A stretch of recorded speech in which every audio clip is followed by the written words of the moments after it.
Bonjour, bonjour. Voilà la suite de cette analyse des cartes du tarot de la fleur de fougère. Dans cette vidéo-là, on va essayer de couvrir toutes les cartes de la suite des étincelles, qui correspond donc à la suite des bâtons dans le tarot traditionnel. Je vais essayer de faire une seule vidéo pour toute la suite. Je garantis pas que ce sera faisable de nouveau en gardant des formats qui durent en général entre 30 et 45 minutes. On verra. Mais donc on va déjà commencer directement dans le vif du sujet avec la première carte de cette suite qui est donc l'as d'étincelles, l'as de bâton dans le tarot Rider-Waite. Au niveau du processus pour trouver l'idée, pas grand-chose, oui quand même. Ah oui, j'avais noté que je voulais dire que c'est vrai que les correspondances pour des suites avec les éléments, c'est-à-dire le fait que les bâtons vont avec le feu, les coupes vont avec l'eau, tout ça c'est des choses qui sont bien établies, assez faciles et enfin c'est quelque chose qui est pareil pour tout le monde. Pas forcément l'association avec les saisons. Beaucoup de monde associe par exemple plutôt le feu, les étincelles donc, avec l'été. Moi c'était pas mon cas, donc voilà. Hem, mais voilà, c'est toujours une question de choix. Parfois je sais qu'on lit le printemps à l'air, moi j'ai jamais pu. Pour moi, le printemps c'est le feu. C'est là que qu'il y a l'explosion de vie dehors, donc c'est là pour moi le feu. Et sinon, ben, c'était aussi le fait de reprendre exactement, pas exactement, mais l'idée des as du tarot traditionnel. C'était une façon aussi de pouvoir placer ces équinoxes et ces solstices et de pouvoir inclure des temporalités dans le jeu. Donc sur chaque as, en fait, je reprends l'idée que on a sur le tarot traditionnel l'élément principal de la suite, ici le bâton, qui est tenu dans la main. Moi, j'aimais moins cette idée de main. Je préférais mettre l'élément juste plus neutre, plus brut.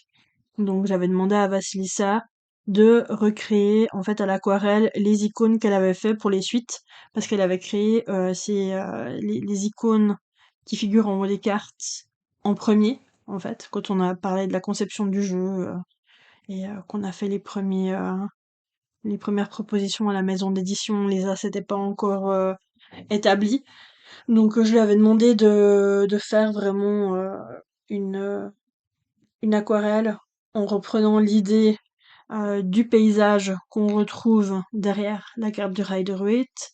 Et donc là, on a le petit château, quelques arbres, la petite rivière qu'on retrouve exactement ici. Donc c'est peut-être certaines des cartes qui matchent le plus avec le Rider-Waite. Et de prendre l'idée de l'élément qui flotte sur la carte, mais sans la main. Donc voilà. Euh, Sinon, qu'est-ce que j'avais noté? Oui, donc le château ici en arrière-plan, c'est le château de Gruyère, la région, hein. Heu, c'est pas une légende avec un château en fromage. Je dis ça parce que j'ai appris, ce matin qu'il y a des gens qui pensent que la viande des grisons, c'est de la viande qui provient d'un animal qui s'appelle le grison. Du coup, on sait jamais. Sinon, pour lier cette carte, ouais, j'ai pas tellement de légendes à lire par rapport à cette carte-là. Euh, pour lier cette carte à un lieu ou à des légendes, ben, toutes les légendes qui vont concerner un château ou juste les ruines d'un château, voilà, un lieu, soit avec un lieu, soit avec la légende liée au château, ou toutes les coutumes qui vont être relatives à l'équinoxe de printemps. Ouais. Et je m'étais dit quoi? Ah oui, petit fun fact rigolo, c'est que il y a une carte qui a été illustrée par Vassilissa qui n'est pas dans le tarot. Parce que à la base, j'avais pas décidé de faire les as de cette façon-là. Et elle a illustré la première, une première carte des as. C'était une représentation du solstice d'hiver. et on avait dessus, faudrait que je retrouve l'illustration. Je l'ai pas préparé là, c'est bête. Avec une espèce de fête à l'intérieur, un repas de famille avec tout plein de choses à manger. Et, euh, et voilà, j'ai changé d'avis après, donc c'est la seule carte que je lui ai fait faire dans le vide. Voilà, voilà. Pour cette première carte.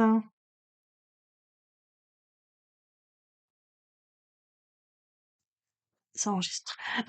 Je pensais que ça enregistrait pas. Désolée pour le petit blanc entre deux. Euh, la deuxième carte de cette série, c'est donc le 2 de bâton qui est le 2 d'étincelle dans le tarot de la fleur de fougère. Ici, il a été nommé le carrefour. Euh, pour trouver l'idée, ben voilà, il fallait une idée avec l'idée de s'arrêter, regarder où on va, et je trouvais que ça allait bien avec le carrefour euh, et aussi avec ce qu'on appelle les sorts d'ouverture de route, qui sont souvent faits à un carrefour justement. Donc je lui avais demandé vraiment de faire cette personne qui qui arrive là dans ce carrefour et qui dépose un sort. Et niveau comparaison, ouais, on a une idée d'une personne qui regarde et attend. On pourrait dire ça. J'ai pas tellement de livres non plus là-dessus avec des légendes. C'est surtout que les croisements dans le folklore, c'est quelque chose d'assez important. J'avais relevé juste un petit paragraphe, une phrase, ouais, deux phrases, euh, d'un cours que j'avais suivi chez Occultacraft, qui avait fait tout un cours sur les plantes des croisements. Donc, Plants of the Crossroads, je pense, qui est disponible en anglais ou en espagnol sur leur site. Et du coup, elle disait, le carrefour est le point de rencontre entre les mondes tangibles et intangibles, et il a joué un rôle essentiel dans la religion, la spiritualité, les mythes et la magie. Il est le reflet de l'autre-té. J'ai traduit autre-té, en fait, en anglais, elle dit otherness, mais compliqué à traduire. Et je crois que c'est Phronesis qui le traduit comme ça, autre-té. En tout cas, c'est chez elle que je l'ai entendu. Donc, euh, donc j'utilise là. Il est le reflet de l'autre-té et les divinités et esprits qui y sont associés incarnent également cette même nature. Nous avons affaire au carrefour et au territoire des carrefours depuis la nuit des temps. Des pratiques magiques et dévotionnelles ont été menées en leur honneur. Donc voilà, pour les croisements, euh, assez facile, je pense, à lier à des lieux autour de chez vous, vu qu'on a tous des croisements. Euh, Chez moi, il est lié à un croisement qui se trouve vraiment à côté d'un noyer au pied duquel j'ai l'habitude de déposer certains sorts et qui se trouve en face du cimetière en plus. Donc voilà pour le 2 de bâton. Le 3 de bâton, donc 3 d'étincelles dans le tarot de la fleur de fougère, qui est la digitale pourpre. J'ai trouvé l'idée dans le livre Plantes de fées j'ai déjà beaucoup partagé, dont j'ai déjà beaucoup parlé par ici par rapport à ces cartes et aux idées que j'ai trouvées. J'avais demandé à Vassilissa de créer une fée de la digitale sans trop d'infos. J'avais juste envie qu'elle soit un petit peu dodue. Et je l'aime trop, trop, trop. Vraiment. C'est, je pense, une de mes préférées. Petite dame un peu poilue, griffue, dodue, euh, qui représente la fée de la digitale. Et donc, c'est à la page 88 qu'on nous parle de la digitale pourpre. Et c'est donc Richard Ellie qui nous dit en Alsace, cette fleur est le bonnet de l'Erdvibla, une elfe bienfaitrice habitant sous terre. Son mari est pareillement coiffé, si ce n'est qu'il met son couvre-chef sur le côté. Si vous êtes un jour perdu dans les bois, repérez les endroits où poussent ces fleurs. Avec un peu de chance, vous tomberez sur l'Erdvibla, qui vous aidera à retrouver votre chemin. Mais si vous avez affaire à son époux, il vous faudra user de formules de politesse et de suppliques pour le convaincre de vous guider, sans quoi il restera obstinément muet et guettera avec un malin plaisir d'éventuelles chutes de votre part. Voilà pour la digitale. J'avais noté encore deux, trois infos au niveau du folklore lié à cette plante que j'ai tirée de ce livre-là et que j'ai traduit pour que ce soit un peu plus fluide quand je vous le dis, mais le livre est en anglais.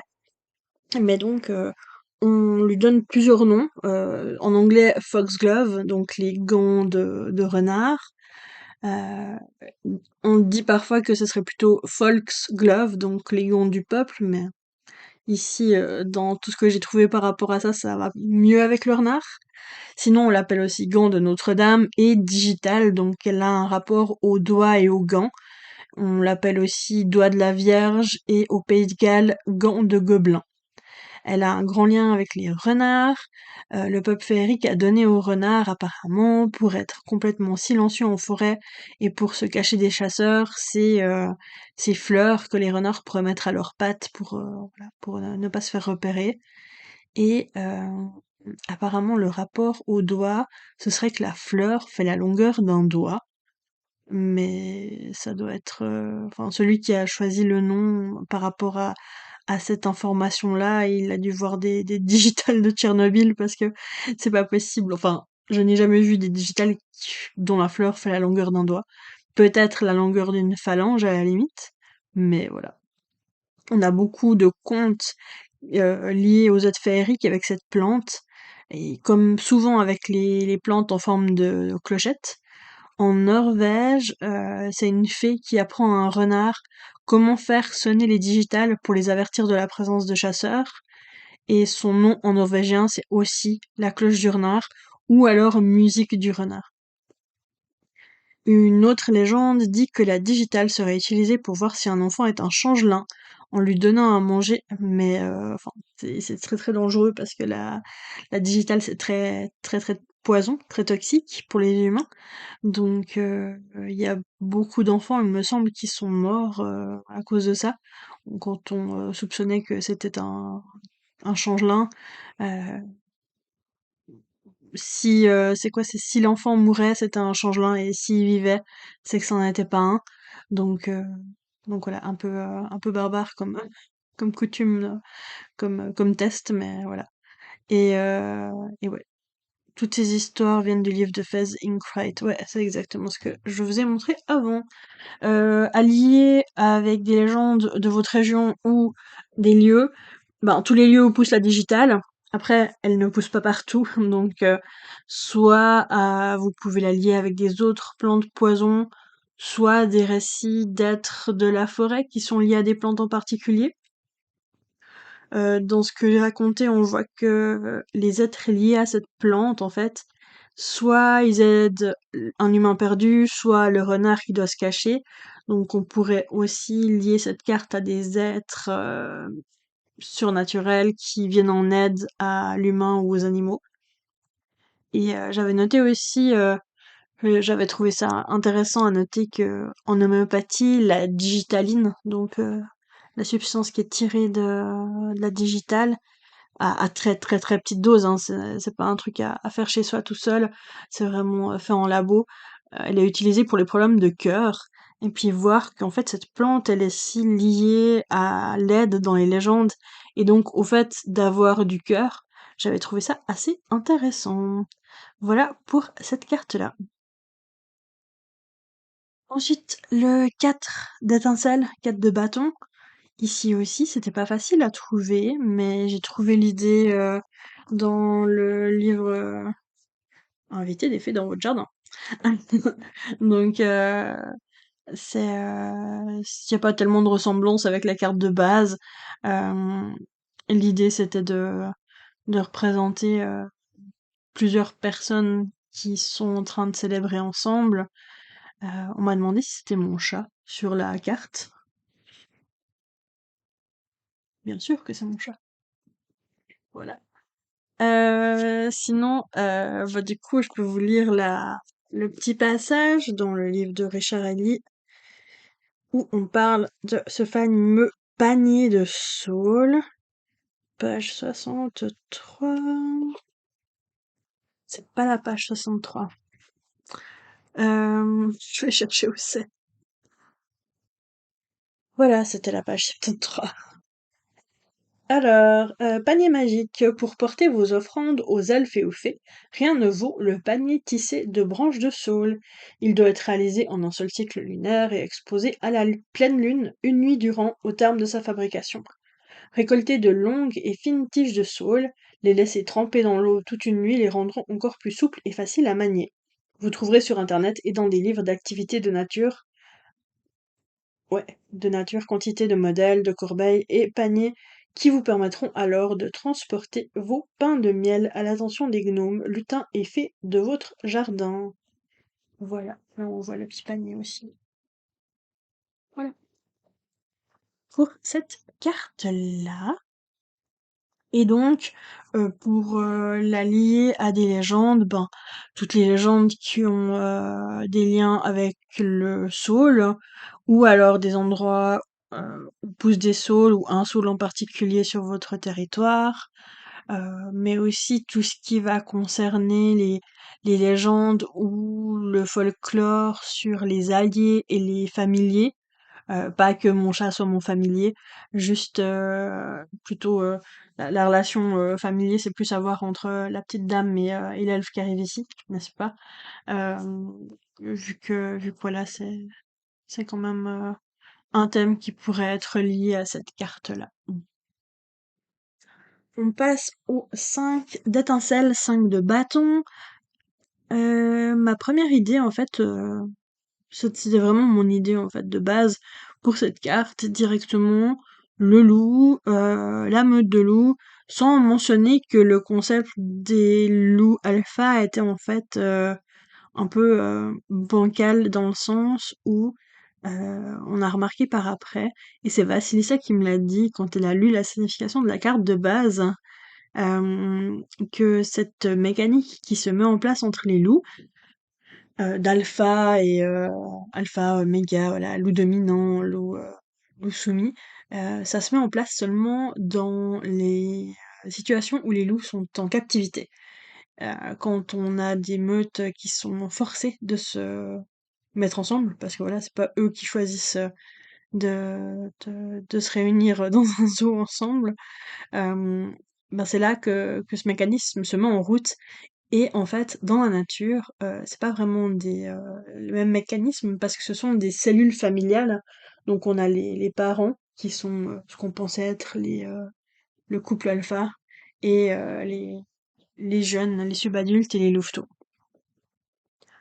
Bon, je lirai un peu après un extrait d'un livre qui parle de loup pour mieux expliquer ça. Sinon, au niveau comparaison entre les deux cartes, ben on a cette rivalité peut-être qui se ressent entre les deux cartes, entre ces personnages qui ont l'air de pas tout à fait encore de se battre. Les loups pas encore en tout cas, mais c'est tendu. Pour les livres, j'ai le livre de Vassilissa. Enfin, j'ai toujours que c'est le livre de Vassilissa, mais elle l'a fait avec un autre. Houp, est-ce qu'on voit? Est-ce qu'on voit? Oui, on voit. Avec une autre personne qui a écrit la plupart des textes. Vassilissa a écrit quelques textes aussi, mais c'est principalement, elle a fait principalement les dessins. J'avais noté tout, tout, tout. Cette page-là, est-ce qu'on verra bien le loup? Oui, un petit peu. Voilà. Alors, c'est donc noté figure récurrente des contes pour enfants, il se voit souvent attribuer les mauvais rôles, ceux qui font peur, ceux qui servent à punir les sots et les malchanceux. Au loup, criait le petit berger. Promenons-nous dans les bois pendant que le loup n'y est pas, chantaient les enfants insouciants. On les a entendus tant de fois qu'il en devient impossible d'ignorer l'importance des loups dans le folklore. Malgré leur déclin actuel dans nos contrées, ils persistent dans nos esprits comme les immuables enfants des forêts, des bêtes sauvages par excellence, les chasseurs et les chassés. Et même si les meutes qui terrifiaient les bergers ne sont plus que de tristes souvenirs, il reste encore des vestiges de leur gloire passée. Outre les contes et légendes en tout genre, ceux qui savent ouvrir l'œil pourront peut-être apercevoir, à la volée, un bout de fourrure grise parcourant les bois, un hurlement lointain et mélancolique, ou encore une silhouette sombre rôdant à l'orée de la forêt, signe de trouble à venir. Ensuite, j'ai ce livre-là, sur le loup. qui a été écrit par Jean-Marc Landry, qui est un spécialiste du loup. Il est suisse et il a écrit vraiment enfin c'est un peu la Bible du loup. Et dedans, il nous parle un peu de tout ce que j'ai essayé d'expliquer au début de cette carte sur la hiérarchie au sein de la meute. Les études sur la structure sociale chez les loups et la communication au sein de la meute ont d'abord été réalisées en captivité.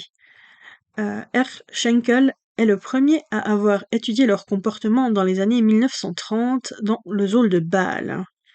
Je vous le lis parce qu'en fait, je trouve assez cool aussi d'avoir ces idées le mécanisme du fonctionnement du loup pour approfondir un peu la signification de cette carte, même si c'est pas des infos au niveau folklore ou contes ou légendes, c'est cool aussi.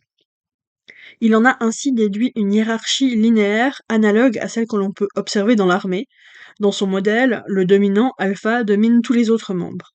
À l'autre bout de l'échelle, l'oméga est dominé par tous. Comme nous le verrons plus loin, ces observations ne se vérifient pas systématiquement à l'état sauvage.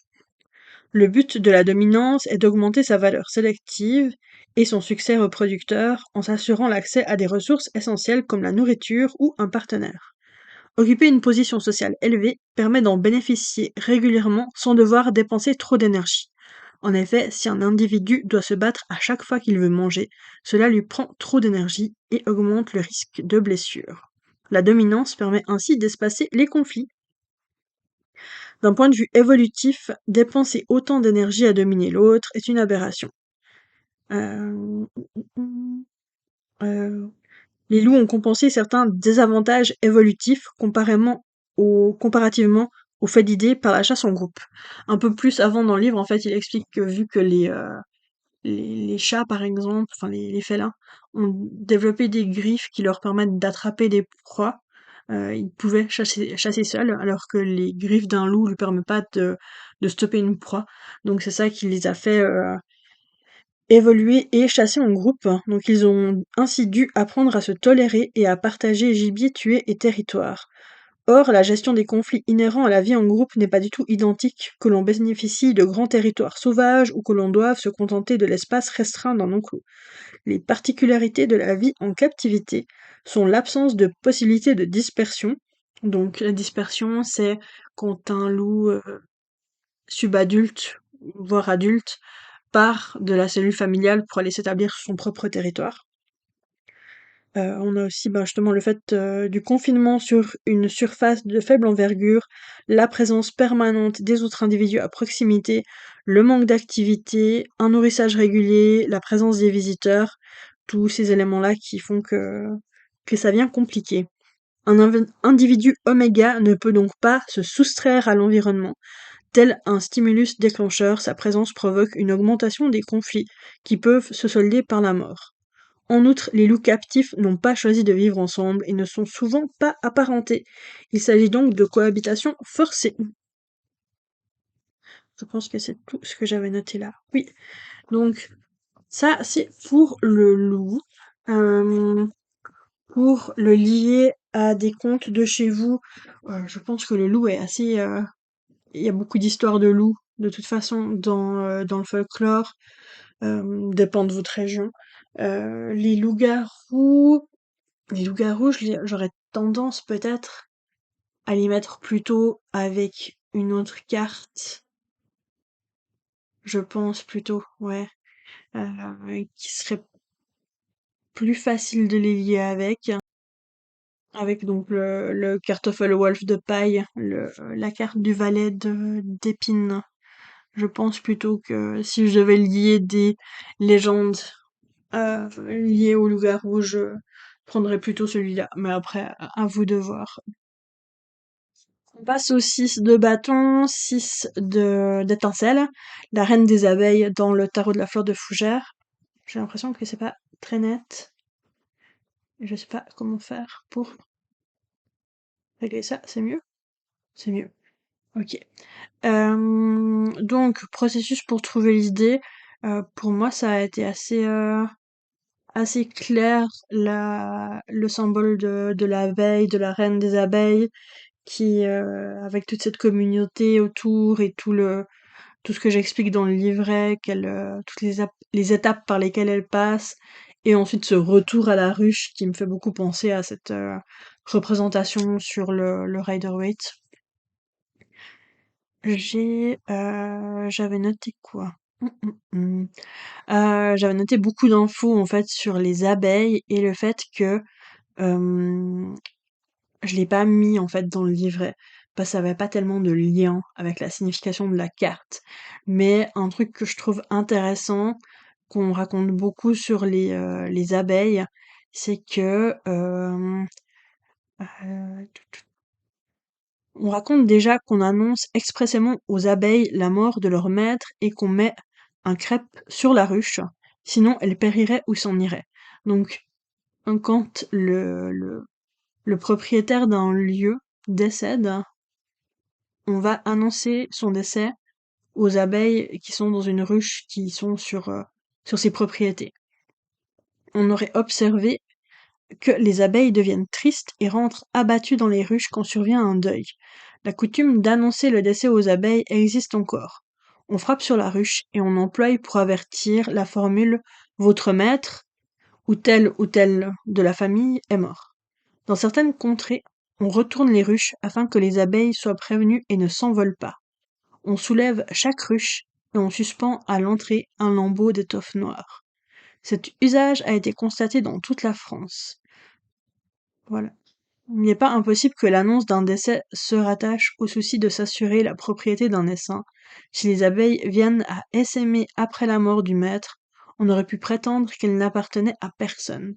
L'appartenance des essaims a beaucoup préoccupé le droit féodal.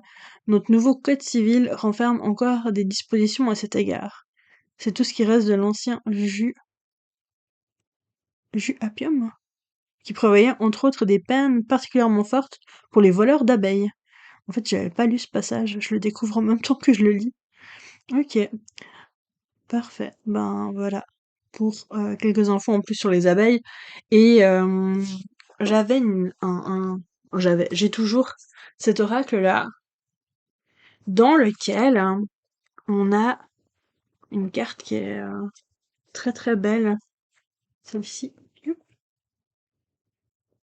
Et dedans, on nous dit on parle du miel en fait, ici, du miel et de l'hydromel. Et je trouve assez intéressant aussi, si jamais vous voulez rapprocher certaines infos qui concernent le miel à cette carte. Le miel et ses dérivés ont eu une importance remarquable dans la consommation des peuples gaulois, et ce depuis leurs ancêtres de l'âge du bronze. L'hydromel est le plus ancien breuvage fermenté que l'homme ait jamais bu. De nombreux vestiges nous sont parvenus à travers des résidus récupérés sur les parois de récipients déposés en offrande dans des sépultures. La plus connue est sans doute celle du prince de Ohrdorf, en Allemagne, protégé par un tumulus. La tombe princière a été aménagée entre 550 et 500 avant notre ère. Son remarquable état de conservation a permis une étude approfondie des éléments funéraires. La chambre sépulcrale était entièrement tapissée de tentures maintenues par des fibules. Euh, les- L'hydromel n'est pas seulement une boisson, il est aussi un remède. Et les territoires gaulois, riches en forêts, comptaient de nombreux essaims sauvages qu'il était possible de domestiquer. La production et la consommation de ce nectar étaient régulières. Il semble qu'une divinité y ait été rattachée, Dea Meduna. Sa mention est attestée sur une inscription votive retrouvée à Bad Bertrich en Allemagne, une antique station thermale. La divinité associée à cette source aurait donc porté un nom en relation avec l'hydromel. Voilà pour les abeilles. Je pense que je vous ai tout dit. Oui, j'ai aussi noté que l'abeille, c'est un animal dont on parle beaucoup dans le folklore et dans les histoires de nos grands-parents, parce que l'abeille, c'était un animal un peu vénéré par le fait qu'il fournissait la cire pour les cierges à l'église.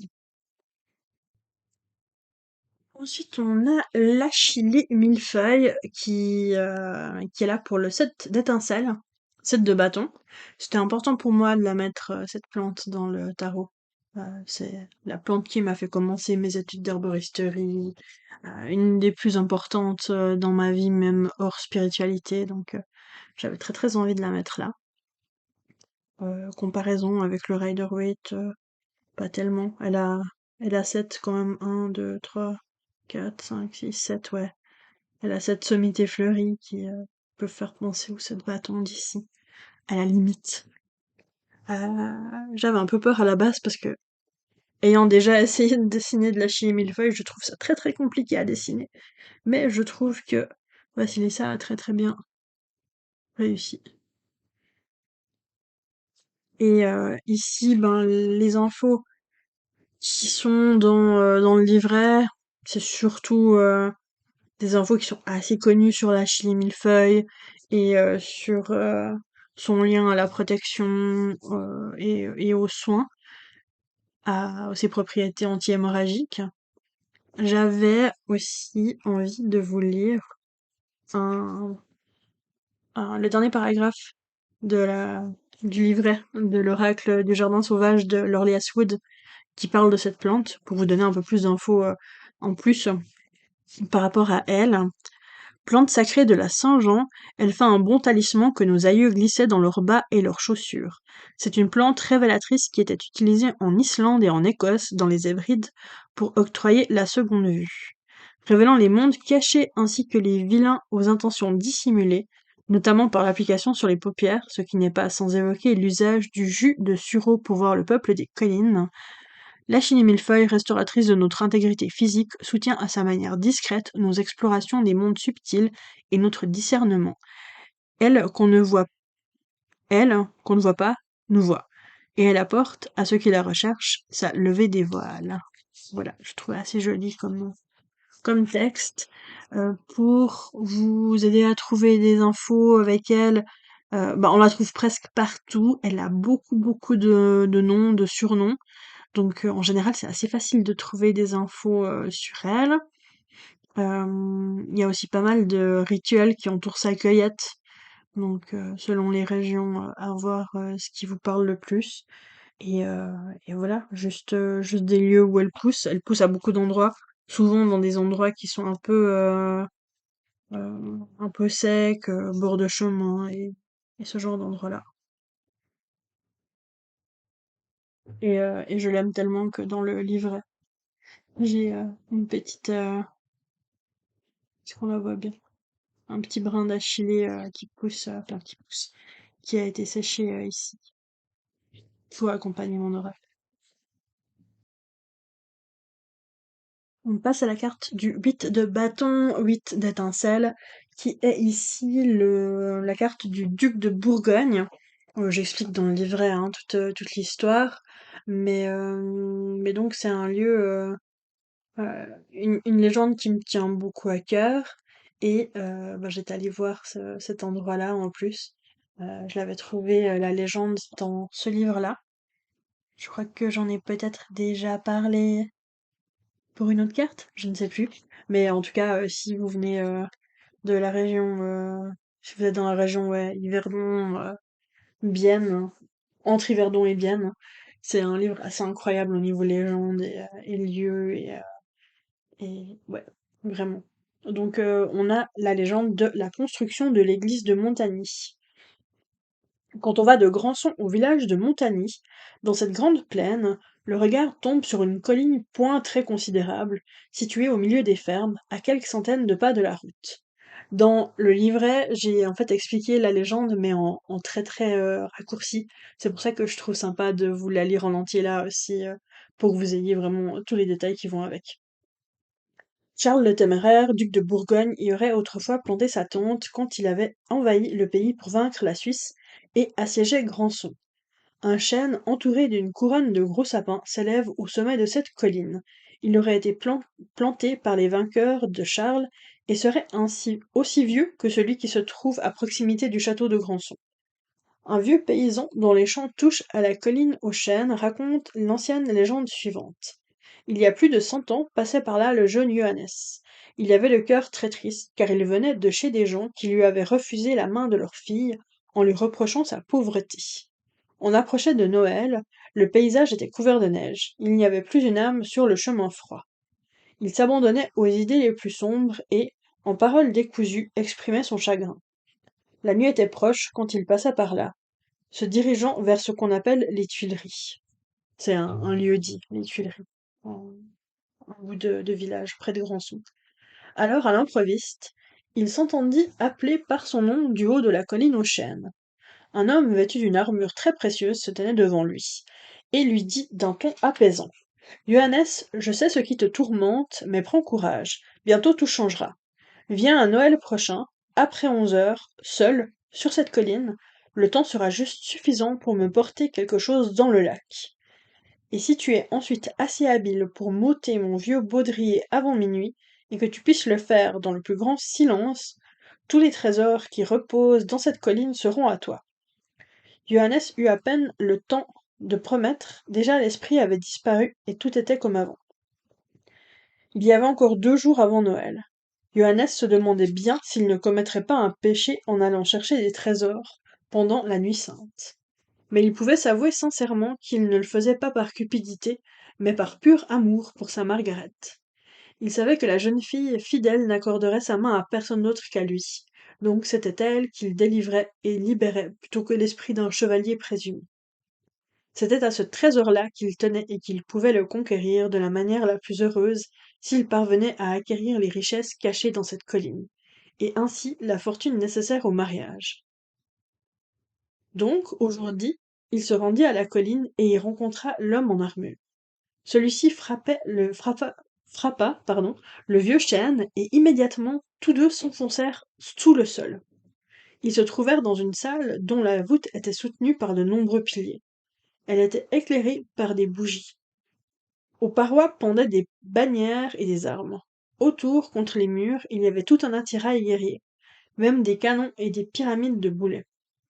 Mais entre les armes, beaucoup de récipients ouverts étincelaient, les uns d'or, les autres de joyaux. Le temps manquait pour regarder longtemps autour de soi, car des profondeurs de la salle arriva tout de suite à quatre pattes un gros monstre noir, comme du charbon, et l'homme en armure dit à Johannes: Voici mon chat favori. Jette-le tout de suite dans le lac du haut du Tophet, puis reviens ici aussi vite que tu pourras. Garde-toi de perdre une seule minute, garde-toi de dire une seule parole, ce serait ta mort. Maintenant, va. Johannes fit sans tarder ce qu'on lui avait ordonné. Il partit en courant avec l'énorme chat et arriva essoufflé sur le Tophet. C'est un rocher du lac de Neuchâtel où conduisait une ancienne route faite de gravier. Je l'ai cherché, si jamais, et je l'ai pas trouvé. Je pense qu'il n'existe plus. Mais depuis longtemps recouverte par les flots, ce qu'on appelait un chemin païen, utilisé autrefois par les prêtres païens pour sacrifier dans un temple. Oh là là. Quand il jeta, pardon, je fatigue. Quand il jeta le chat dans l'eau, le monstre se défendit et le griffa si fort qu'il avait déjà à la bouche un tonnerre de chat. Donc il a failli dire tonnerre de chat. Mais se souvenant de l'avertissement que lui avait donné l'homme en armure, il contint sa douleur et se tut. Il lui fallut alors laver ses mains ensanglantées, ce qui fut vite expédié, car à peine toucha-t-il l'eau que le lac, jusque-là si calme, devint si houleux et roula des vagues d'une hauteur si effrayante que Johannes partit au plus vite et revint à toutes jambes à la colline. Maintenant, rassemble tes forces, commença le chevalier. Le plus dur reste à faire. Sache que je suis le duc Charles de Bourgogne. Depuis que, devant ce château, j'ai manqué à ma parole donnée aux Suisses, la chance m'a abandonné. Je suis assis dans cette colline, cuirassé et armé, jusqu'à ce qu'il se trouve un homme qui ait l'audace de me désarmer. Depuis le temps, de jeunes chênes ont poussé au-dessus de ma tête et ont péri. À leur place, des sapins ont pris racine. Mais aucun de votre race n'a eu assez de courage pour me donner sa parole et la tenir jusqu'au bout. Et ce courage, et tous tes souhaits seront aussitôt exaucés. Ôte-moi cette épée, mais cela aussi, tu dois le faire en silence. Johannes se mit à l'ouvrage. L'homme à côté de sa main semblait grandir. Debout sur la pointe des pieds, Johannes atteignit le baudrier et dénoua les courroies brodées. Alors la lourde épée glissa hors de son fourreau et lui fit une profonde blessure. Sabre du ciel, allait-il s'écrier, mais il se maîtrisa juste à temps, et à cet instant les clochers de Grandson et d'Yverdon sonnèrent ensemble minuit. Donc l'œuvre était achevée. En le remerciant du fond du cœur, l'esprit laissa alors Johannes choisir ce qu'il voulait dans les richesses étalées. Johannes n'avait sur lui que son mouchoir, il le remplit de thalers d'or, autant qu'il pouvait en contenir. À la dernière pièce d'or, il se retrouva en haut, sous le chêne. Tout avait disparu, même la blessure fraîche. Seul l'argent dans les mouchoirs était encore là. Peu de temps après, Johannes épousa sa fidèle Margaret. Il connut un bonheur conjugal si durable que, dans ses vieux jours, il voulut laisser au bon Dieu un signe témoignant de la reconnaissance qu'il lui devait. Et il fit don à ses concitoyens de Montagny d'une grosse somme à la condition que l'on édifiait une église. Ce qui fut fait. Le village doit donc à cette aventure de ne plus être obligé d'aller à l'église de la ville de Grandson, ni dans celle d'Yverdon, entre lesquelles il est situé juste au milieu. Il marie ses fiancés à son propre hôtel, et, longtemps encore, on appelle tout époux heureux un Johannes. Voilà, c'était un peu long, mais hyper intéressant. Toutes les conditions en fait qui sont posées par l'esprit pour, euh, pour obtenir les richesses. Je pense que niveau analyse féerique, là, on est vraiment servi. Et pour vous donner une idée d'autres récits auxquels vous pourriez le lier, il y a aussi un récit je vais pas le lire en entier, mais je voulais juste le passer en revue. euh, pour vous montrer qu'en fait, il y en a plein dans le même genre, où on retrouve un esprit qui donne plein de tâches à faire, souvent dans le silence. Donc voilà, ça c'est la légende qui s'appelle le porteur de mai, où on a un jeune qui passe à cheval près d'un endroit et il entend quelqu'un qui appelle à l'aide. Il s'arrête et la personne, donc le jeune homme qu'il va sauver, reprend ses esprits et lui dit: je sais que depuis longtemps tu as envie d'épouser la tante Harry, la belle fée du château de Milandre. Eh bien, tu pourras la voir si tu fais bien tout ce que je te dis. C'est compliqué pour la trouver, alors écoute bien. Va sans tarder tuer le sanglier noir qui se trouve près de la pierre du Bannet. Ensuite, passe par le trou de la pierre percée à Courgenay et descends le cadavre de l'homme noir pendu au chêne. Puis mange un bout de gâteau sur la pierre des fées. Suis un moment le chemin de la dame. Lorsque tu seras aux Trois Roches, fais le tour de la femme de pierre, allume un feu sur la tête de la bête et regarde de loin la roche aux des deux sœurs. Tu vas voir la tante Harry qui descend dans sa chambre. Voilà. Il donne des tâches et des tâches et des tâches à faire, toujours à le faire dans le silence. Et dans cette version-là, enfin dans ce conte-là, dans cette légende-là, par contre, il va couper un bout de corde en plus. Donc il va faire quelque chose en plus que ce que lui on a dit de faire.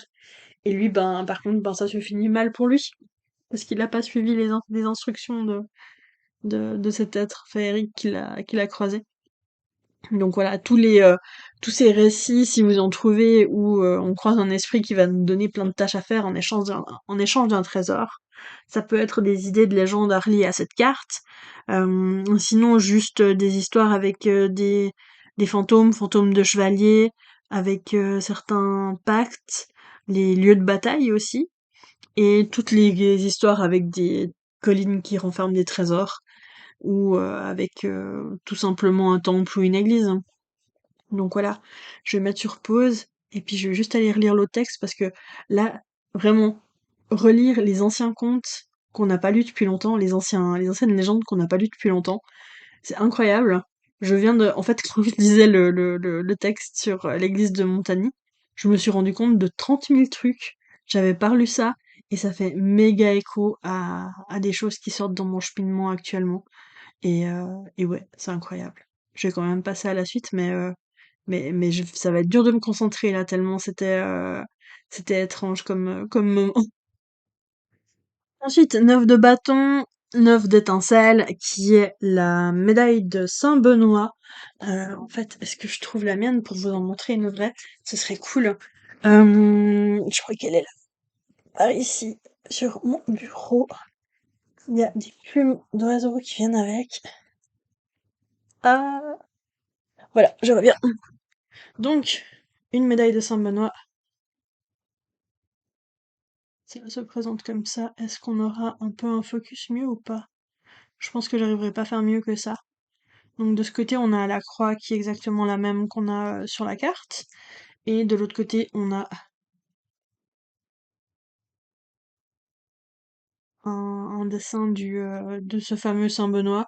Ce côté-là est toujours pareil, celui où il y a la croix avec toutes ses initiales, et celui-ci est un peu plus interprété par les gens qui font cette médaille selon leur ouais, selon la façon dont ils ont envie de dessiner le saint, c'est pas toujours la même. Donc ça va été très facile à trouver, celle-là de carte, vraiment. J'avais déjà en tête les légendes, enfin, l'usage païen qui est fait de cette médaille. Païen. Après, c'est quand même des capucins qui les utilisaient, donc bon, ça va. Mais ça va été facile à trouver quand même. Pour la petite histoire, j'avais acheté ce petit livret là dans un magasin, une petite librairie religieuse, je sais pas comment on dit, catholique. Et je m'étais dit, ah ouais, trop bien, c'est une médaille qui est utilisée, voilà, quand même pas mal en magie des campagnes. J'ai trouvé plein d'infos et j'ai beaucoup ri parce que vraiment, c'est à la première page, je crois. Vraiment, c'est les premières phrases. Introduction. Beaucoup de chrétiens portent ce que l'on a coutume d'appeler la croix de Saint-Benoît. Cette médaille porte sur le revers une représentation du fondateur de l'ordre bénédictin et sur l'avers une croix dont les bras portent d'étranges lettres et qui est entourée de mystérieux caractères. À telle enseigne que l'on pourrait croire qu'il s'agit d'un talisman ou de l'un de ces objets dont se servent les cultes ésotériques. Il n'en est rien. Et plusieurs fois après dans le bouquin, on nous redit que voilà, c'est pas un objet païen ou à détourner de ses fonctions. Après, bien sûr, voilà. Qu'est-ce que je pensais en achetant un livre dans une boutique pareille? Mais après, le livre est quand même cool, hein. J'ai appris plein de choses, mais j'ai bien aimé parce que dès les premières phrases, je me suis fait remettre à ma place par le livre en me disant si tu pensais trouver des trucs là-dessus là, bon, ce sera pas ça. Mais sinon, j'ai donc une plusieurs choses qui viennent de ce livre-là, dont j'ai déjà parlé. Et alors, page 136. Tout. Mais donc, je l'ai pas expliqué parce que je l'explique dans le livret, mais cette médaille a été utilisée, voilà, pour en comment? En ajout, ouais, en plus aux exorcismes, pour prévenir les mauvais sorts qui pourraient être jetés sur un endroit. C'est donc une toute petite légende qui s'appelle un mauvais sort. Vous savez, dans le temps, on allait à l'herbe avec les chevaux. On chargeait l'herbe sur les chars avec des fourches. Maintenant, on a les machines. C'est nouveau ce livre, si jamais, où c'est écrit vraiment de façon, de la même façon dont les personnes ont parlé pour raconter les histoires. Donc parfois, c'est un peu bizarre, mais vous comprendrez quand même. Ce n'est plus la même chose, on est à une époque moderne. Mais dans le temps, on allait faucher l'herbe le samedi soir pour le travail, on laissait le char devant la maison et le lendemain matin, on attelait les chevaux, on conduisait le char à la grange, on déchargeait cette herbe avec des fourches tranquillement, dans une ferme, une fois un matin, le paysan attelle ses chevaux. Il fait entrer le char à la grange, il décharge son herbe tranquillement des deux côtés, et une fois qu'il a eu déchargé son herbe, il veut sortir le char et les chevaux de la grange, mais les chevaux étaient bloqués là. Plus faire un pas, fini, terminé. Il a dit. Mais qu'est-ce qu'il faut faire? Il y a quelqu'un qui m'a jeté un mauvais sort. Il y a, je sais pas, moi. Il a ameuté le village, ils sont venus là, plusieurs paysans pour discuter. Il disait. Tu es là, disons, dans un truc de mauvais sort. Puis un paysan lui dit. Écoute bien. Essaye voir, moi j'ai un truc. Tu prends ton couteau, tu le plantes dans le seuil de la grange, parce que dans le temps, les seuils étaient en bois. Maintenant, c'est tout en béton. Il a planté son couteau dans le seuil de la grange, il a entendu un cri, et les chevaux sont partis. C'est mon papa qui m'a raconté ça comme ça. Tous les gens qui étaient là ont dit. Il y a quand même eu quelque chose. Il a planté son couteau, entendu un cri, et les chevaux sont partis. Voyez, ça c'est vieux. Donc celle-là, je l'avais notée là pour donner en fait plus aussi les idées de d'autres contes avec des coutumes, des usages pour faire des protections. Euh, mais il y en avait une autre, à page 140. Il y en avait une autre où c'est vraiment la médaille qui est utilisée. je pense. Je vais juste contrôler. Voilà, j'ai cru que j'allais pas y arriver. J'ai vraiment passé un quart d'heure à chercher cette légende-là. Euh, ouais, un petit peu longue. Ben, je vais raconter ça, et puis après on va boucler. J'aurais pas réussi à faire une seule vidéo avec tous les bâtons, mais on s'y attendait, tant pis. Donc, toujours issu du même livre. C'est une légende qui s'intitule Le petit Louis dit la Luette. Une fois, chez nous, il y avait le bétail qui était encharrié. Donc, c'est pas précisé ce que c'est, euh, mais qui était embêté, donc qui se comportait de façon étrange. Et on ne savait pas ce que c'était. On n'a pas su qu'après. C'était un homme qui avait des grimoires dans sa poche, un rôdeur toujours sur les quatre routes, qui ne voulait pas travailler. Petit Louis, on lui disait. Nous les gamins, on lui disait Luette, ça le fâchait. Et puis nous, les petits gamins, on s'amusait à lui dire Luette. Et lui disait, c'est qui vous a dit ça? C'est sûrement chez vous qu'on vous a dit de me dire comme ça. Alors il se prenait de colère et il prenait son livre, mais on ne le voyait pas. Il y avait son livre caché dans son paletot. Je sais pas si on dit paletot aussi chez vous, c'est son manteau. C'était un homme court, il avait un manteau trois quarts, et il était barbu. De plus, il chiquait et jamais il ne dormait dans un lit. Toujours dans les écuries, là où il passait, il fallait lui verser de la goutte. Il vivait comme ça. Chez nous, une fois ou deux, on lui avait dit. Il faudrait travailler, il y a du travail pour tout le monde. Oh, ça le fâchait, ça le mettait en colère si on lui disait ça. Une fois, un beau soir, le papa va fourrager, donne le foin. C'était à la fin de l'automne, tout à la fin de l'automne. Il donne le foin aux bêtes. Rien à faire, elles gueulaient là sur le foin. Il leur a donné à lécher un bon lécher. Je ne sais pas ce que c'est. La même chose. Elles avançaient dans la crèche pour aller manger, et elles reculaient de nouveau tout de suite. Papa a appelé la maman, et on est tous allés voir à l'écurie. Mais oui, bel et bien, les bêtes, toutes la même chose. De la première à la dernière, elles faisaient ce même cirque. Elles arrivaient dans la crèche, elles se reculaient, puis elles gueulaient. Ça faisait 2 jours que c'était comme ça, on ne reconnaissait rien, et depuis, forcément, plus de lait. Le surlendemain matin, la maman a dit au papa.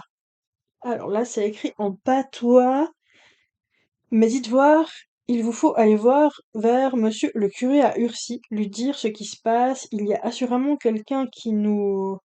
Ah, et ça va pas. Alors ça veut dire en français, il faut aller voir monsieur le curé d'Urcy, le curé de la paroisse, voir ce qu'il faut faire, lui expliquer comment ça va. Le papa y est allé et monsieur le curé a dit. Mais bien sûr, il est sûr que c'est quelqu'un qui... Il y a de nouveau un trois petits points, on dit pas. Il y a quelqu'un qui nous a jeté un sort, c'est rigolo. Il y a justement le capucin de Romont qui vient ce matin par ici. Quelqu'un vous veut du mal, alors attendez voir. C'était lui, hein, qui avait le pouvoir de faire des prières pour chasser ces mauvais esprits, donc le père André, qui est un capucin. 1 heure et demie après, voilà le père André qui arrive à la cuisine. Il parlait aussi patois un peu, quelques mots. Il dit. Alors, qu'est-ce qu'il y a qui ne va pas ici? Et la maman et le papa, qui parlaient toujours patois, ont dit. C'est les bêtes qui ne veulent plus manger. Elles gueulent à l'écurie, il y a quelque chose qui ne va pas. Alors on est allé à l'écurie. Moi j'étais à côté, je regardais ça. Le père Capucin a commencé à sortir son livre de prières. Il paraît que c'est très pénible pour arriver à chasser ces devins, ces mauvais esprits. Et il transpirait. Et puis une fois qu'il a eu fini ses prières, il a sorti une petite bouteille, comme ces petites bouteilles de pharmacie. Il y avait de l'eau bénite dedans, et puis une petite branchette de buis qui était dans la bouteille, et il a aspergé par l'écurie tout le bétail. Alors les bêtes sont rentrées dans la crèche, les bêtes se sont remises à manger. Il a dit. Vous voyez ce que qu'il y a quelqu'un qui veut vous faire du mal, hein, comme ça. On a pensé tout de suite que c'était sûrement le petit Louis, Luette, qui nous avait fait ça. On ne l'a pas revu de quelques jours. On a dit, eh bien, il y a eu quelque chose qui n'a pas joué. Le bétail est reparti. Mais ce n'est pas tout. Quelques jours après, c'était les porcs. Il y en avait 4, indépendants de l'écurie, dans un boiton. Le soir, la maman va leur porter à manger. Même commerce. Ils arrivent vers la mangeoire, ils se reculent, ils gueulent là-devant. La maman a essayé de leur donner autre chose à manger, mais exactement la même chose qu'avec les vaches. Ma foi, maman a dit au papa, il nous faut retourner chez le curé à Urcy. C'était monsieur l'abbé Dunant en ce temps-là. Il a dit, mais véritablement, il y a de nouveau quelque chose qui ne va pas. Donc ça ne va pas, les porcs ne veulent plus manger, ils gueulent devant leur manger, on a changé 2 ou 3 fois les aliments, c'est la même chose. Alors le père André est revenu. C'était toujours lui qui était appelé quand ça se passait, parce que ça se produisait dans plusieurs maisons. Il est revenu, il a fait les mêmes prières. À la fin, une fois qu'il a béni là où il y avait les porcs, il nous a donné des médailles ovales, des médailles de Saint Benoît. Il nous en a donné plusieurs et il nous a dit: vous mettrez ça à l'écurie où il y a les vaches, où je suis déjà venu. Vous les mettrez dans les fentes des pièces de bois. Vous ne les poserez pas, parce que s'il y a des souris ou quelque chose, elles pourraient les traîner loin. Il faut les mettre dans les fentes du bois, dans les pierres. Je garantis que maintenant, c'était il y a déjà bien des années, vers 1920, je retournerai, sûrement que je retrouverai encore ces médailles qui ont été coincées là. Ça a été fini depuis lors, l'écurie avait été bénite. Là où il y avait les porcs, la même chose, et tout est bien reparti. C'est arrivé à d'autres, la même chose, exactement la même chose que chez nous. Du bétail qui ne pouvait plus manger, et il fallait faire appel à ce père André, père capucin qui venait de Romont. Il y avait le couvent à Romont, ces années-là, il existait encore, maintenant il est à Bulle. Je me souviens très bien, c'était arrivé à des voisins de chez nous, pas bien loin, 3, 4 fois la même chose. Une fois c'était les vaches, et comme ils avaient des veaux indépendants dans une autre écurie, c'est arrivé la même chose aux veaux. Ils avaient 2 chevaux, ça leur est arrivé aussi la même chose, jusqu'à ce que tout ait été béni. Ce père André passait, et après, alors, ils étaient de nouveau tranquilles. Voilà, j'ai enfin retrouvé le bon compte, et on va s'arrêter là pour cette fois, et je vais poster la suite très bientôt. À plus!